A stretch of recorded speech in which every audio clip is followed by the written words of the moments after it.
34. Come on. Verse number 6. Exodus 34, verse number 6. I go. I'll start from verse 5. Moses asked the Lord, show me your glory. And then the Lord said that I'll pass before you. I'll cover the cleft of the rock. And then I'll declare to you my glory. And then Moses was in the rock. God covered the rock, and yet he saw the back of God. That means that the hand of God was transparent.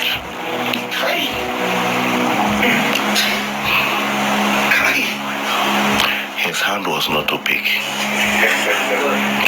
He covered the rock, yet Moses saw his back. He covered with his hand, yet he saw through the hand. So even if God covers your face, you can still see. It's the devil that blinds. God causes men to see. So under no circumstance will the Lord blind a man, because he's the light in darkness. So even if he covered the cleft, the man still saw. That means it was not about the covering, it was about permission. It was about permission. So even if he had covered, Moses could have seen his face. But he chose that Moses see my back. My God. So actually what happened was that Moses couldn't see the face because God covered with his hand.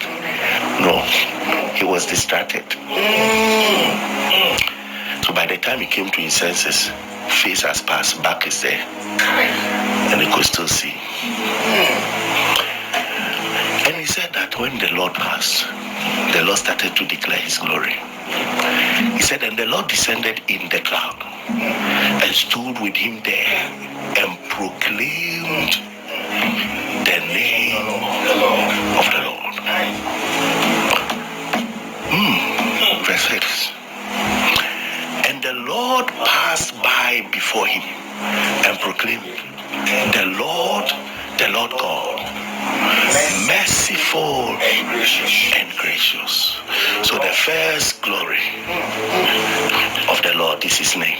The Lord God.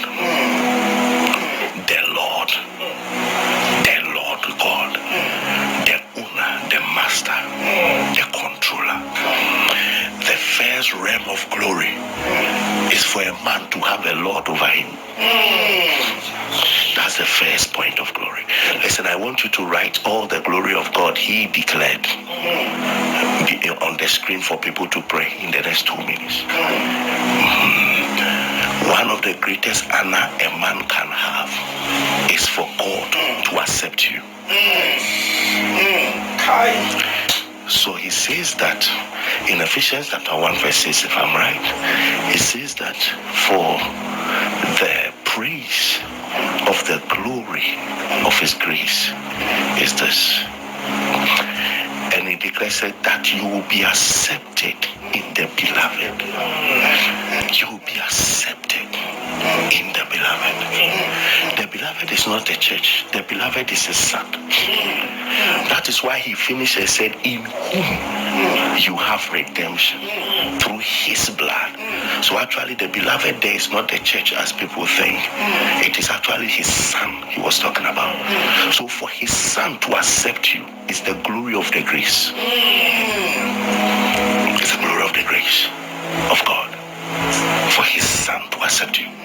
So for you to have a Lord over your life is the first point of glory in a person's life.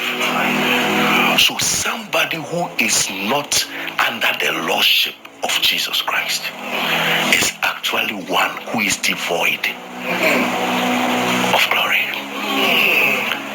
If you see a sinner, you have seen a gloryless rich man. You have seen a gloryless professional man. You have seen a gloryless doctor. You have seen a gloryless president. A man who may be in honor, as the world will say, yet without Jesus is the one without glory. Wow. Though may be occupying an authority, but without glory. As far as the creator of the world is concerned, glory is when he oversees your life. That is why, as long as Adam remains in the garden, that is called glory, because God oversaw him.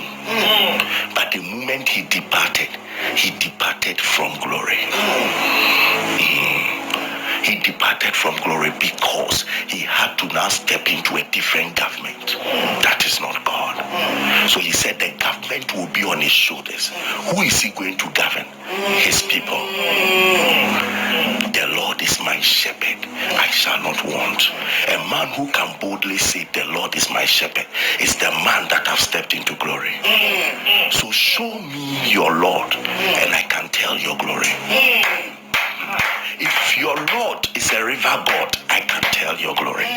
If your Lord is Satan, I can tell your glory. And if your Lord is the Almighty, I can tell your glory. Am I telling somebody? Yes, so he tells Moses that anybody that has encountered the Lord God is the one that have encountered glory. Remember, Moses, before he asked for show me your glory, has parted the Red Sea, has turned frogs, has brought flies, has done too many things, but there was a void in his heart. Glory is beyond this. I want to see glory. I want to see glory. So the one under God's shepherding is powerful than a miracle worker. The one that God is leading. That is why he said that he will give you the spirit of truth, who will guide you into all truth. That's the beginning of glory. When you are under the tutorship of the Lord, and the Lord can direct you and cause you. Listen, when your wife loses control over you, there must be a Lord who is still in charge. If you don't have one, you are gloryless. Your husband can lose control over you, but you shouldn't be lost because there is a last controller. If that controller also loses control over you, you are really lost. You are really lost. Pastor can lose control, but don't let the Lord lose control. Your boss can lose control over you, but don't let the Lord lose control over you. Your wife can lose control over you, but don't let the Lord lose control over you.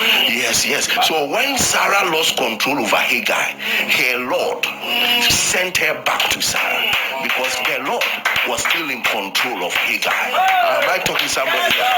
So your parents can lose control over you,